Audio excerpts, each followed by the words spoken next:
ఒకసారి మనందరం ఆలోచిస్తే 43 సంవత్సరాలు పూర్తి చేసుకుని 44వ సంవత్సరంలో అడుగుపెట్టాం. ఒక మహనీయుడి యొక్క విజన్ మామూలుగా అధికారం కోసం రాలేదు. రాష్ట్రంలో జరిగే పరిస్థితులన్నీ కూడా చూసిన తర్వాత శ్రేయోభిలాషులతో మాట్లాడాలి.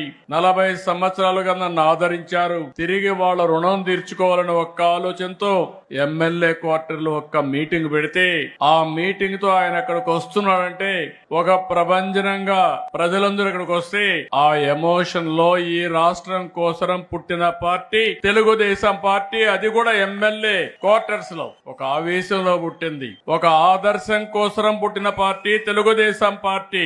అదే ఒక సంచలనం, అదే ఒక శక ఆరంభం, అదే ఈ రాష్ట్రానికి ఒక చారిత్రక అవసరంగా మారే పరిస్థితి వచ్చింది.